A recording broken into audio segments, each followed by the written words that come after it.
ये कक्षा 9 है। कक्षा 9 में क्षेत्रमिति शुरू किए हुए थे, उसी को आगे बढ़ा रहे हैं। पीछे 2 क्लास हो चुका है क्षेत्रमिति का, और उन दोनों क्लास में हम क्षेत्रमिति की परिभाषा, त्रिभुज का क्षेत्रफल और अलग अलग प्रकार के जो त्रिभुज होते हैं उनको किस प्रकार से हम समझेंगे, उसका क्षेत्रफल किस तरीके से ज्ञात किए थे, इन सब चीज़ों के ऊपर हम चर्चा किए थे। ठीक है, और आगे जहाँ से पिछला भाग है वहीं से फिर से कंटिन्यू शुरू कर देते हैं और इसको फिर आगे सही तरीका से, बेहतर तरीका से करते चलते हैं। एक क्वेश्चन से शुरू करते हैं। किसी समबाहु त्रिभुज का परिमाप 42 सेंटीमीटर है तो उसका क्षेत्रफल ज्ञात करें। किसी समबाहु त्रिभुज का परिमाप 42 सेंटीमीटर है तो उसका क्षेत्रफल ज्ञात करें। 42 सेंटीमीटर है तो उसका क्षेत्रफल ज्ञात करें। कक्षा 9 है, कक्षा 9 में क्षेत्रमिति चल रहा है। प्रश्न है किसी समबाहु त्रिभुज का परिमाप 42 सेंटीमीटर है तो उसका क्षेत्रफल ज्ञात करें। एक समबाहु त्रिभुज ABC इस प्रकार से ABC, परिमाप का मतलब होता है तीनों भुजाओं का योगफल, यानी कि तीनों भुजाओं को जोड़ करके 42 सेंटीमीटर आ रहा है। तो तीनों भुजाओं की लंबाई 14 सेंटीमीटर, 14 सेंटीमीटर, 14 सेंटीमीटर, यानी इस भुजा की लंबाई 14 सेंटीमीटर, इस भुजा की भी लंबाई 14 सेंटीमीटर, इस भुजा की भी लंबाई 14 सेंटीमीटर। चूंकि परिमाप दिया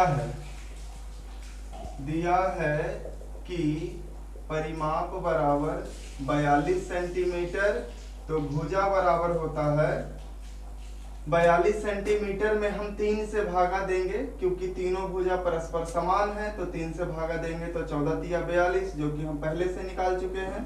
भुजा की लंबाई 14 सेंटीमीटर। अब निकालना है क्षेत्रफल।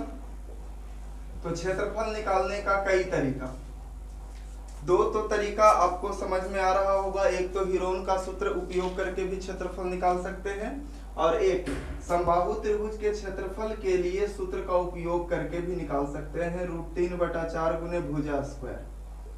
तो √3/4 गुने भुजा की लंबाई है 14 सेंटीमीटर, तो 14 गुना 14 2 बार कर देते हैं। ठीक है, या फिर मात्रक लगा लेते हैं 14 सेंटीमीटर गुना 14 सेंटीमीटर।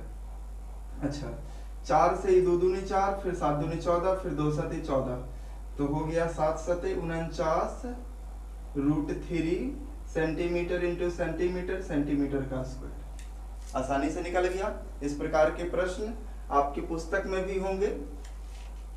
तो अगर समबाहु त्रिभुज का परिमाप दिया रहे, क्षेत्रफल निकालना है या ऊंचाई निकालना है, तो पहले परिमाप की सहायता से आप सबसे पहले भुजा निकालिए, और भुजा निकल गया तो क्षेत्रफल, ऊंचाई जो ज्ञात करने के लिए रहेगा आसानी से निकलेगा। ठीक है, आगे बढ़ते हैं। सभी सूत्रों को हम लिखा चुके हैं।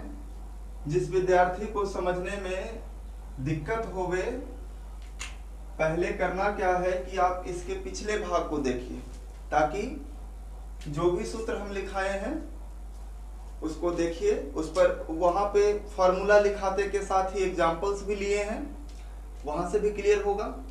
दूसरा प्रश्न है कि किसी त्रिभुज का क्षेत्रफल 36 वर्ग सेंटीमीटर और आधार 9 सेंटीमीटर है तो इसके शीर्षलंब की लंबाई ज्ञात करें।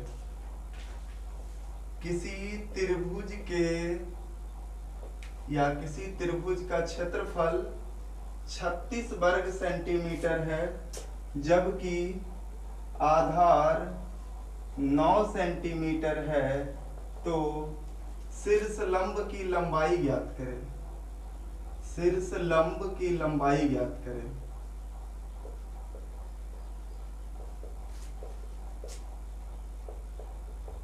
शीर्षलंब की लंबाई ज्ञात करें।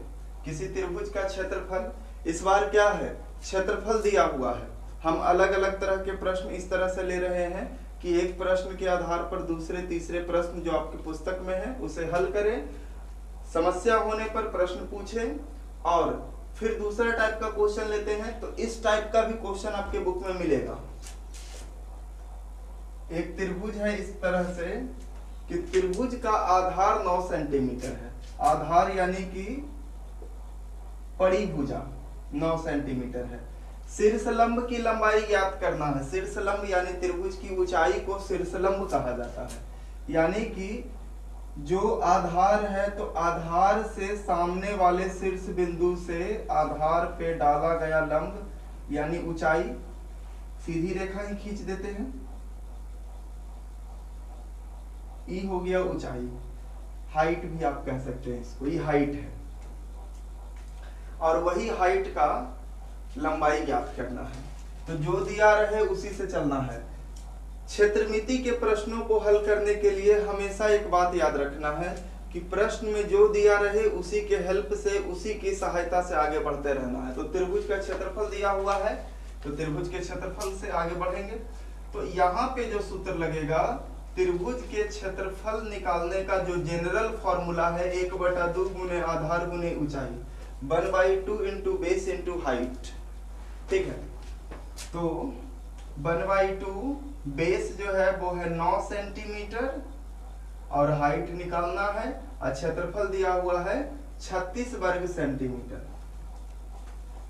अब यहां से गुना करेंगे तो 9 एकम 9, 9/2 हो जाएगा।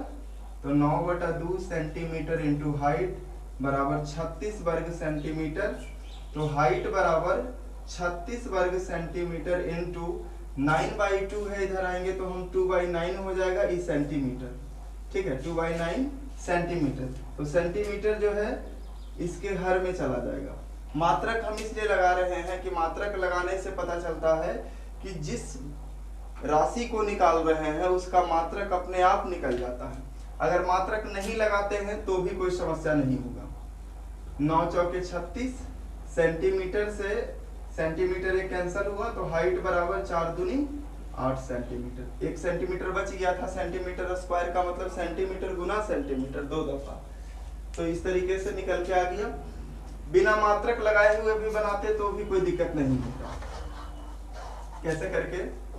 तो क्षेत्रफल के लिए 1/2 बेस है 9 सेंटीमीटर, ऊंचाई निकालना है, क्षेत्रफल दे है 36। तो यहाँ से 9 चौके 36, तो हाइट बराबर 4 भागा से गुना में 2, तो हाइट बराबर 4 दूनी 8 सेंटीमीटर। क्योंकि अगर ऊंचाई इसकी सेंटीमीटर में है, सॉरी आधार, तो ऊंचाई भी सेंटीमीटर में आएगा, तो हाइट बराबर 8 सेंटीमीटर। ऐसे करके भी हो गया। ठीक है,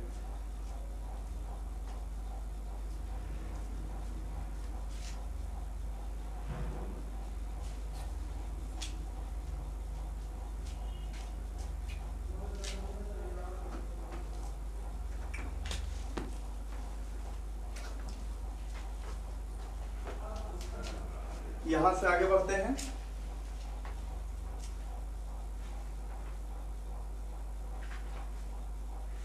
एक टॉपिक है आयत।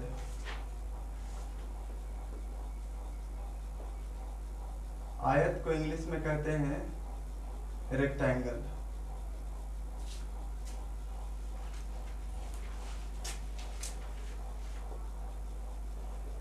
जिस चतुर्भुज की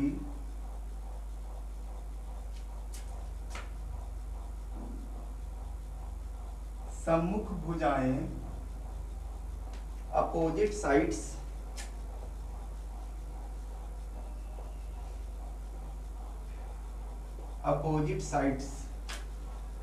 परस्पर समान हो तथा प्रत्येक कोण की माप 90 डिग्री हो। प्रत्येक कोण की माप 90 डिग्री हो उसे आयत कहते हैं। उसे आयत कहते हैं।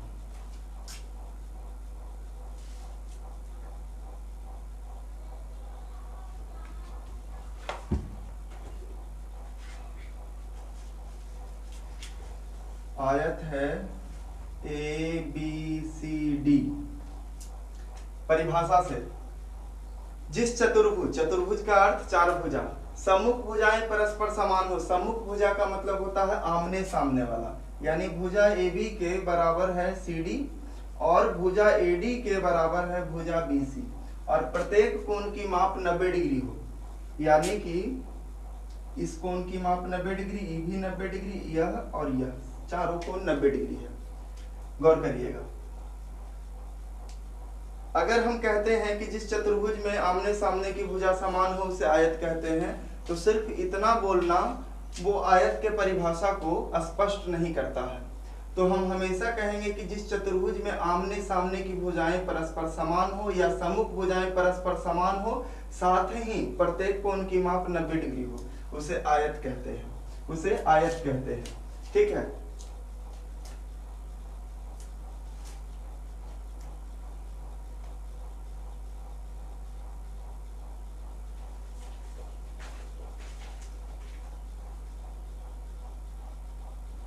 यहाँ है ABCD के समान, ABCD के समान और ADBC के समान, ADBC के समान।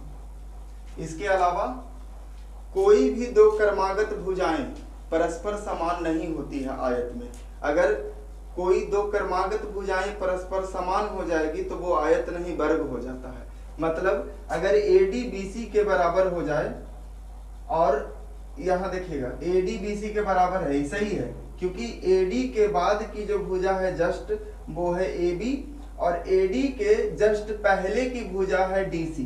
तो अगर कोई दो बराबर होगी, जैसे ADBC के AD जो है AB के बराबर हो जाता, AD जो है एकदम AB के बराबर हो जाता, AD AB के बराबर हो जाता, तो ऐसे स्थिति में हम उसे वर्ग कहते हैं, उसको आयत नहीं कहा जाता। ठीक है, तो यहाँ पे समझना है कि आमने सामने की भुजा समान होती है, यहाँ वाला यहाँ के बराबर और यहाँ वाला यहाँ के बराबर। ठीक है, और कोई भी दो लगातार भुजाएं परस्पर बराबर नहीं होती है, यानी AD जो है AB के बराबर नहीं हो सकता है। अगर ऐसा होता है तो हम उसे वर्ग कहेंगे, उसे आयत नहीं कहा जाएगा। ठीक है, आगे बढ़ते हैं। क्षेत्रमिति शुरू किए हुए हैं तो क्षेत्रमिति से संबंधित बातें करते हैं।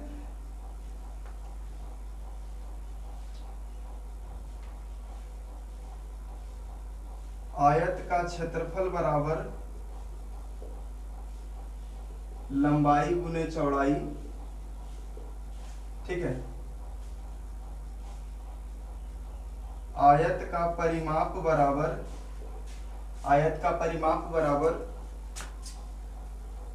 2 इंटू लंबाई प्लस चौड़ाई।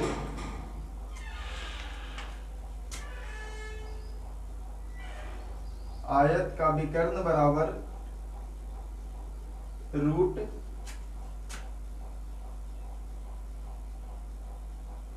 लंबाई के square plus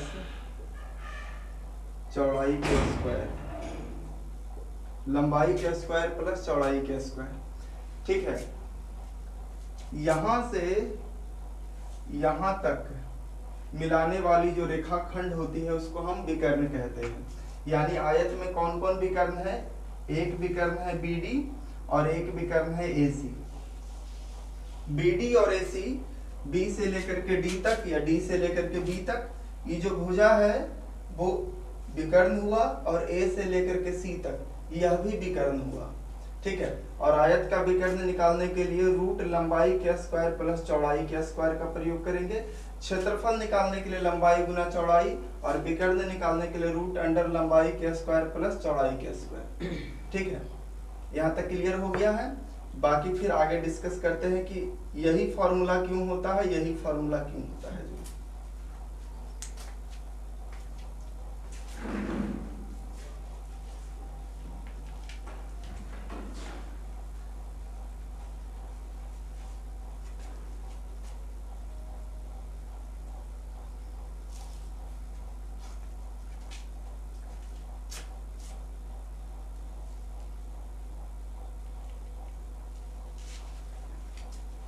A B C D आयत है, ए बी जो है सी डी के समान है, ए डी जो है बी सी के समान है, प्रत्येक कोण की माप 90 डिग्री के समान है, आयत हो गया।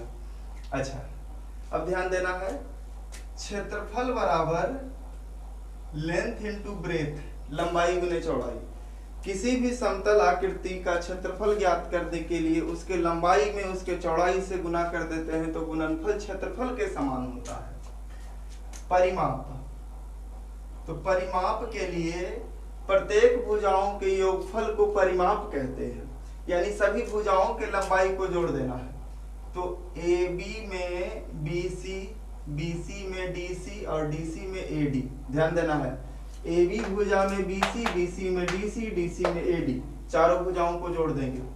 अब ए बी जो है पूरी तरह से डी सी के बराबर है, तो हम ए बी और डी सी को मिला करके लिखते हैं, A B plus D C, और बी सी और ए डी को मिला करके लिखते हैं। अब ध्यान देना है, ए बी और डी सी समान है, तो हम इसको A B plus D C को भी ए बी लिख सकते हैं। अच्छा, बी सी और ए डी समान है तो ए डी को बी सी के बराबर लिख सकते हैं। कैसे कैसे किए? परिमाप मतलब चारों भुजाओं का योगफल, ए से बी, बी से सी से डी और डी से ए, ए डी। अच्छा, ये ए बी भुजा डी सी के समान है, ए बी भुजा डी सी के समान है, तो हम ए बी और डी सी को साथ में लिखें, ए डी बी सी के समान है, तो ए डी और बी सी दोनों को मिला करके लिखें। अच्छा, तो ए बी को ए बी रहने दिए, डी सी को ए बी में बदल करके लिखें, बी सी के बराबर है, और ए डी को वापस बी सी में बदल करके लिखें। तो A B plus A B 2ab, B C plus B C 2bc, दोनों में से 2 कॉमन ले लेते हैं, तो 2 कॉमन लेने के बाद A B plus B C बचा, क्योंकि 2 यहाँ से भी 2 यहाँ से भी निकल गया, तो 2 इंटू ए बी जो है लंबाई के समान है, अब बी सी जो है चौड़ाई के समान है। तो यहाँ से आयत के परिमाप के लिए सूत्र होता है 2 इंटू लंबाई प्लस चौड़ाई, 2 इंटू लंबाई प्लस चौड़ाई, ठीक है, 2 इंटू लंबाई प्लस चौड़ाई।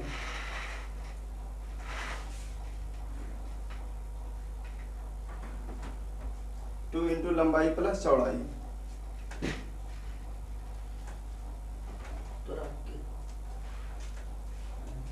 आगे विकर्ण, विकर्ण को समझने से पहले ये जान लीजिए, आयत का विकर्ण आयत को 2 समान समकोण त्रिभुजों में विभाजित करता है।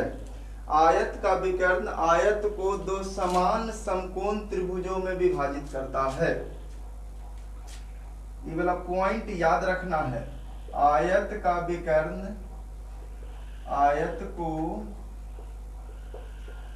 2 समान समकोण त्रिभुजों में विभाजित करता है। ध्यान देना है बढ़िया से।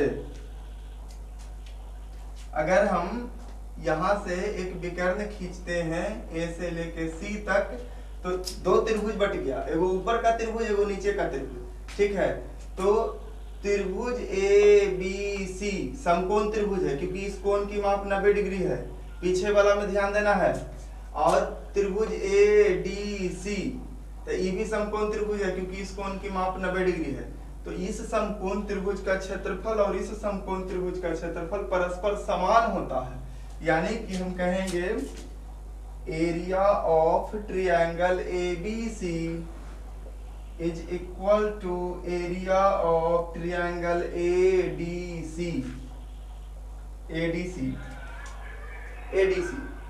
ठीक है। अगर हम विकर्ण इस प्रकार से लेते हैं तो त्रिभुज इधर वाला का क्षेत्रफल और इधर वाला का क्षेत्रफल परस्पर समान होगा। आयत का विकर्ण इसको 2 समान त्रिभुज में बांटता है। दोनों त्रिभुज किस प्रकार के होंगे? तो समकोण त्रिभुज होंगे, ठीक है।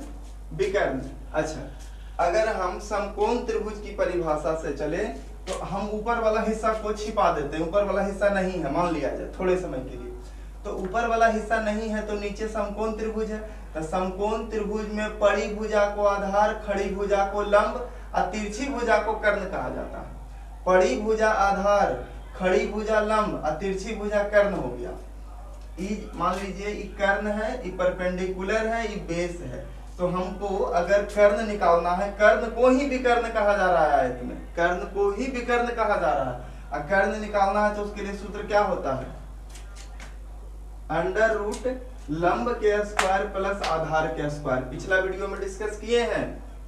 तो इसी को लिखा जा रहा है। ये लंब जो हुआ, लंबाई माने आधार जो हुआ लंबाई के समान है, आधार जो है लंबाई के समान है, और जो खड़ी भुजा है वो चौड़ाई के समान है।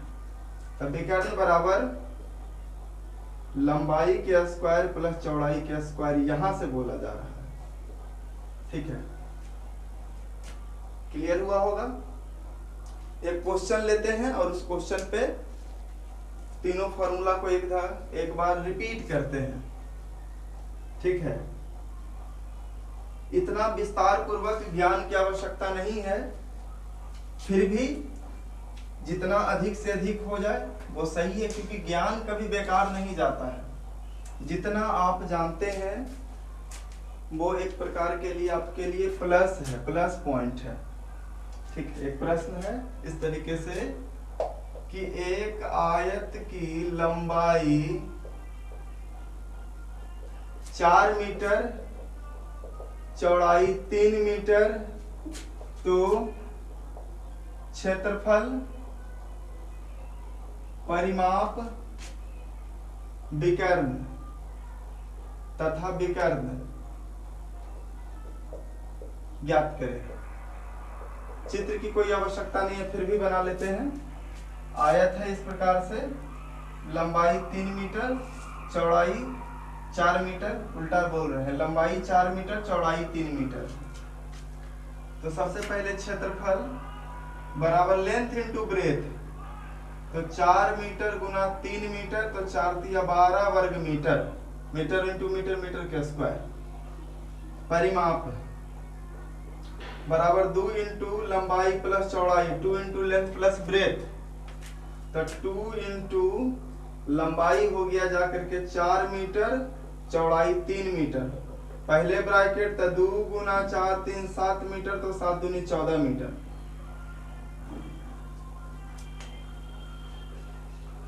विकर्ण बराबर अंडर रूट लेंथ के स्क्वायर प्लस ब्रेथ के स्क्वायर, लंबाई के वर्ग प्लस चौड़ाई के वर्ग।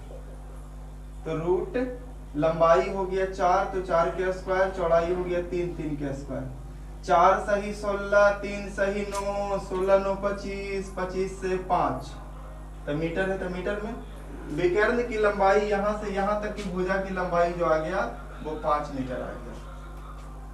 तो इस प्रकार से ज्ञात करना है। ठीक है,